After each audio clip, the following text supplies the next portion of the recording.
الرحيم. عزیزان گرامی، امامت کا عقیدہ ایسا عقیدہ ہے کہ جس کے اندر انسان میں بالکل بھی کسی بھی طرح کا انسان نیوٹرل نہیں رہ سکتا، بے طرف نہیں رہ سکتا. یہ نہیں کہہ سکتا کہ میں امام کے ساتھ بھی ہوں اور کسی اور کے ساتھ بھی ہوں، یا امام کے ساتھ ہو یا نہیں ہو. امام علیہ السلام نے اجازت نہیں دی. میں نے چند دن پہلے جو وعدہ کیا تھا میں اس کو مکمل کر دوں گا، آج میں نے وہاں پہ مکمل نہیں کیا تھا. عزیزان گرامی، مولا کے اگر آپ دیکھیں تو حکمیت کا معاملہ، حکمیت ذہنوں میں ہے نا، ایک ہوتا ہے قاضی، ایک ہوتا ہے حکم. حکم یعنی آربیٹریٹر. میں نے اسے کیا تھا، جنگ ہوئی مولا کی صفین اور معاویہ کے ساتھ جنگ ہوئی، اور اس کے بعد، اور نام میں جو ہے وہ لوگوں کی تاریخ ہے، کوئی میں کوئی ایسی بات نہیں کر رہا ہوں، تو اس لیے معاویہ کے ساتھ جنگ ہوئی. 1.5 سال سے زیادہ جنگ جاری رہی، اور جنگ جب ختم ہوئی تو کہاں پہ ختم ہوئی؟ حکمیت کے معاملے، کہ جہاں جناب مالک اشتر بلایا گیا ان کو، اور پھر آپ کی ہی جو فوج سے لوگ بغاوت کر گئے جن کو خوارج کہا جاتا ہے. خوارج انہوں نے کہا کہ ہم جو ہے وہ یہ جنگ نہیں کرتے، کیونکہ سامنے انہوں نے قرآن اٹھا لی ہے نیزوں پہ. آج بھی بہت سے افراد صرف قرآن قرآن قرآن دکھا رہے ہیں اور کہتے ہیں کہ میں اہل بیت کو نہیں مانتے. عزیزان گرامی، جہاں پہ بھی کوئی بغیر اہل بیت کے قرآن کو مانے گا وہ قرآن سے بھی گمراہ ہو جائے گا، کیونکہ رسول خدا فرما گئے یہ دونوں ایک دوسرے سے کبھی جدا نہیں ہوں گے. قرآن اور اہل بیت کبھی جدا نہیں ہے. عزیزان گرامی، انہوں نے کیا کہ آج ہمارے ہاں تشیع میں بھی میں نے دیکھا کہ بہت سے افراد یہ القاب چلا رہے ہیں کہ وہ جو ہے کہتے ہیں کہ نہیں ہم اہل القرآن ہیں، حدیث کو بھی نہیں مانتے، کسی چیز کو نہیں مانتے، صرف اور صرف قرآن. یاد رکھیے گا، جو صرف قرآن کی بات کرے گا وہ لازماً گمراہ ہو جائے گا. عزیزان گرامی، اب یہ جناب امیر علیہ السلام کے سامنے ہوا معاملہ، انہوں نے قرآن اٹھایا. مولا نے کہا بھئی یہ قرآن لے لو، یہ جو دکھا رہے ہیں اس کا واسطہ دے رہے ہیں، جنگ جاری رکھو. کہا نہیں مولا وہ قرآن کا واسطہ دے رہا ہے. مولا نے کہا اگر وہ قرآن کو مانتا ہوتا تو میرے مقابلے میں کیوں آتا؟ اور مولا نے یہ جملہ فرمایا، کہا ھذا قرآن صامت وانا القرآن الناطق، یہ خاموش قرآن ہے، میں بولتا ہوا قرآن ہوں. عزیزان گرامی، انہوں نے جو ہے وہ قرآن دکھائے، 500 قرآن نیزوں پہ بلند کیے، اور مولا کائنات نے کہا کہ نہیں ٹھیک ہے یہ قرآن جو ہے ان سے لے. لیکن لوگوں نے کیا کیا؟ نہیں، مولا کی بات کو نہیں مانا، اور وہ قرآن کریم جو ہے وہ کہا کہ نہیں سامنے قرآن علی آپ معاذ اللہ قرآن کے مقابلے میں آ رہے ہیں. یہ جملہ کہا لوگوں، اور جملہ کہا میں دہراؤں گا، استغفر اللہ ربی واتوب الیہ معاذ اللہ من ذالک، لیکن جملہ کہے بغیر میں نہیں رہ سکتا جو انہوں نے کہا تھا خوارج میں. اور میں پہلے سے توبہ کر رہا ہوں، لیکن وہ جملہ دہرانا اس لیے ضروری ہے تاکہ لوگوں کو اندازہ ہو کہ جو اہل بیت کو چھوڑ دیتے ہیں وہ کہاں تک چلے جاتے ہیں. اور انہوں نے جناب امیر کو مخاطب کر کے کہا یا علی اکفرتا، یا علی آپ کافر ہو گئے. آج بہت سے لوگ کہتے تھے بھی شیعوں کو کافر کہہ رہے ہیں، ابے وہ ہمارے مولا کو بھی کافر کہہ رہے تھے. وہ کہہ رہے تھے یا علی اکفرتا، یا علی آپ کافر ہو گئے، آپ نے قرآن سامنے موجود ہے اور آپ نہیں مان رہے. یہ انہوں نے کہا. عزیزان گرامی، اب جناب امیر علیہ السلام نے اس وقت پھر جدائی اختیار کی، وہ لوگ الگ ہو گئے، اور انہوں نے خوارج نے مولا کے خلاف اعلان جنگ کر دیا. جب آپ کہہ رہے ہیں کہ یہ کافر ہیں تو وہ کیا کریں گے؟ کہا کہ ہم علی کے خلاف جہاد کریں گے. آپ نے کبھی زیارات پڑھی ہے؟ آرام سے سن لیجیے گا، زیارت اس وقت میرے سامنے نظر نہیں آ رہی. زیارت میں آپ زیارت واسطے جملہ پڑھتے ہیں کہ کن پہ لعنت ہو؟ کہ امام حسین کے قتل میں آئے، جنہوں کے خلاف جاہدت الحسین. کبھی آپ نے غور کیا؟ جنہوں نے مولا حسین کے خلاف جہاد کیا ان پہ لعنت ہو. کون فرما رہے ہیں؟ چھٹے امام علیہ السلام. والذین جاہدت الحسین، جنہوں نے امام حسین کے خلاف جہاد کیا. کون؟ یعنی وہ یہ کہہ رہے تھے کہ جو ہم امام حسین کے خلاف لڑ رہے ہیں یہ جہاد ہے. جہاد عبادت ہے، نہیں ہے مجمع میرے ساتھ؟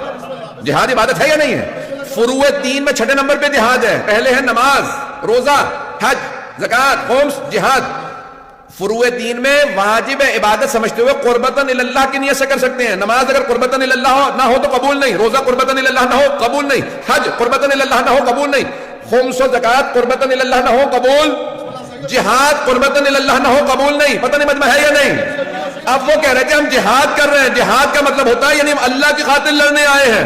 پتہ نہیں لوگ ہیں یا نہیں؟ جو لوگ اہل بیت کو چھوڑ دیں، صرف قرآن قرآن قرآن کریں، وہ اہل بیت کے خلاف لڑیں گے اور سمجھیں گے جہاد ہو رہا ہے. چھٹے امام فرماتے ہیں جو حسین کے خلاف لڑے اور کہے یہ جہاد ہے اس پہ لعنت ہو. پتہ نہیں مجمع ہے یا نہیں ہے؟ بات پہنچ رہی ہے. اور انہوں نے کیا کہ جناب امیر کے خلاف، میں نے کل فضائل سنایا تھا لیکن آج میں جو فضائل پیش کر رہا ہوں تھوڑی سی مختلف اینگل سے پیش کر رہا ہوں. جناب امیر کے خلاف انہوں نے بغاوت کا اعلان کر دیا اور نعرہ کیا بلند کیا؟ ان الحکم الا للہ. قرآن کی آیت سورہ یوسف سے آیت لی اور کہا ان الحکم الا للہ. حکم، حاکم، حکومت کا حق صرف اللہ کو. یعنی کیا مطلب؟ علی ہمیں حاکم قبول نہیں. مولا سے کہا مولا وہ قرآن کی آیت پیش کر رہے ہیں آپ کے خلاف. ایسے سے بھی لوگ تھے بیچارے کہ مولا سے سوال کا جواب دے رہے آ رہے ہیں، مولا وہ آیت پڑھ رہے ہیں. تو مولا نے کیا فرمایا؟ کلمۃ حق یراد بہا الباطل. کلمہ حق بلند کر رہے ہیں لیکن مراد باطل لے رہے ہیں. قرآن حق ہے. پھر مولا نے فرمایا کہا کہ حکومت لا بد من امیر، اللہ خود حکومت کرنے نہیں آئے گا، ایک انسان ہی حکومت کرے گا. چاہے تم اللہ عادل، اما عادل اما فاسق، چاہے عادل کی حکومت ہو چاہے فاسق کی حکومت ہو. تم علی جیسے عادل کے نہیں مانو گے تو پھر معاویہ سے کسی اور آدمی کے مانو گے. عزیزان گرامی، جناب امیر علیہ السلام نے وہاں پہ سٹینڈ لیا اور پھر آپ نے فرمایا یہ ایک ایسا فتنہ ہے جو میرے بعد بھی کوئی سے خلاف قیام نہیں کر سکے گا، میں ان کے خلاف قیام کروں گا. اور آپ نے قیام کیا اور آپ نے کہا کہ بھائی لشکر کشی کرو، ہم ان کا مقابلہ کریں گے. عزیزان گرامی، مولا کائنات نے ایک مرتبہ ان کے خلاف جنگ کا اعلان کیا. اس کو جنگ کو کہا جاتا ہے نہروان.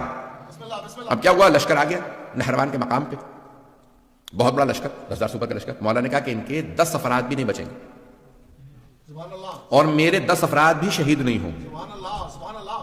اور حضرت جندب مولا کے چاہنے والوں میں ہیں، عاشقوں میں سے. تو مولا فجر کے بعد ہیں باہر نکلے اپنے خیمے سے. تو مولا کا جندب کہاں کہ مولا آپ کے دشمن بہت زیادہ ہے. کہا نہیں جندب رک جاؤ، مجھے تمہاری حفاظت کی ضرورت نہیں ہے.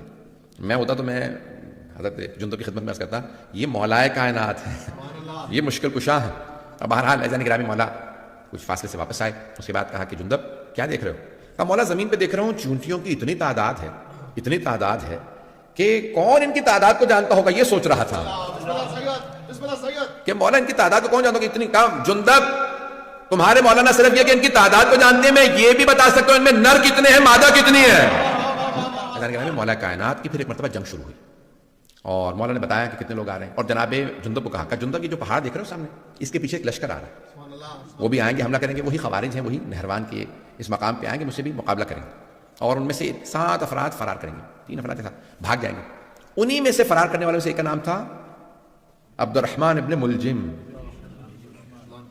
جس کو یعنی ہمارے ہاں کہا جاتا ہے کہ جس قدر یعنی سب سے شقی القلب کہا ہے رسول خدا نے اس آدمی کے لیے کہ کربلا میں بھی آنے والوں سے زیادہ پتھر دل انسان یہ ہے، شمر سے زیادہ ملعون ابن ملجم. اور کہا جاتا ہے کہ اس کا نام لے کر کے جتنی ہو سکے لعنت کرنا اس کا بے انتہا ثواب. عزیزان گرامی، مولا نے پھر جنگ کی اور مولا جو ہیں وہ عام طور سے زمین پہ کھڑے ہو کے جنگ کرتے تھے. جو آئے مقابلہ کرے، جو مارا جائے، جو بھاگ جائے. واحد جنگ ہے جہاں پہ مولا نے فرمایا کہا اس میدان سے کسی کو بھاگنے نہ دینا. یہ صفین کے لیے اور نہروان کے لیے لوگوں نے کہا کہ مولا نے صرف ان کے لیے کہا اس میدان سے جو بھاگے اسے بھاگنے نہ دینا، اس سے پیچھے اس کے مقابلہ کرنے کے لیے جانا اور اس کو وہاں مار دینا. کہا مولا کیوں؟ جمل میں آپ نے کہا جو بھاگتا ہے بھاگ جائے، لیکن یہاں پہ آپ فرما رہے ہیں کہ جو بھاگتا ہے اسے بھاگنے بھی نہ دو. کہا جمل میں لوگ ماں کا نام سن کے دھوکہ کھا کے آ گئے تھے، پتہ نہیں لوگ ہیں یا نہیں، سوچ رہے تھے شاید ماں صحیح ہو اس لیے دھوکہ کھا کے آئے تھے، انہیں نہیں پتا علی حق ہے، پتہ نہیں مجمع ہے یا نہیں. کہ اس لیے میں نے وہاں پہ کہا تھا جو بھاگے بھاگنے دو، دھوکہ کھا کے آئے. وہاں مسلمان تھے، دھوکہ کھا کے آ گئے تھے. یہاں یہ منافق ہیں، کافر ہیں، اسلام کا لبادہ ہو رکھا کہ کوئی بھاگے اسے بھاگنے نہ دینا. مولا نے ایک مرتبہ ذوالفقار کھینچی، اللہ اکبر کی صدا دی، گھوڑے کو ایڑ لگائی. مولا صفوں سے اپنے گھوڑے کو دوڑاتے رہتے تھے، جہاں سے گزرتے تھے سر ہی سر نظر آتے تھے. کسی نے سوال کیا یا علی تلوار چل نہیں رہی، سر پہ سر گر رہے ہیں. میں اپنے انداز سے جواب دے رہا ہوں، مولا کہیں گے میں ذوالفقار کو روک رہا ہوں، روک نہیں رہی ہے. مولا نے وہاں پہ مقابلہ کیا اور بھاگنے میں صرف چند افراد ہی کامیاب ہوئے، باقی سب کو مار دیا. مولا نے کہا کیوں؟ یہ ایسا فتنہ ہے، یہ جہاں جائیں گے کفر پھیلائیں گے. اگر وہ چند افراد بھی جو بچے تھے آج اگر آپ کو داعش نظر آ رہے ہیں تو سمجھ لیں انہی کی تبلیغ کا اثر ہے. بات پہنچ گئی ہے جانے گرامی، کلیئر ہوئی ہے. یہ جو بھی اہل بیت کے خلاف خروج کرتا ہے چاہے کسی دور میں کرے، وہ کہتا ہے میں جا کے جنت البقیع ڈھاؤں گا، میں سامرہ پہ حملہ کروں گا، یہ جو بھی ہے اس کا مطلب ہے یہ خارجی ہے، یہ خروج کر رہا ہے امام کے خلاف. اور خوارج ہمارے تمام علماء نے کہا کہ وہ نجس ہیں، عین نجس، اخبث و انجس ہیں، نجس جانوروں سے بھی زیادہ. اس سے زیادہ کھل کے تو نہیں پڑھ سکتا ممبر سے.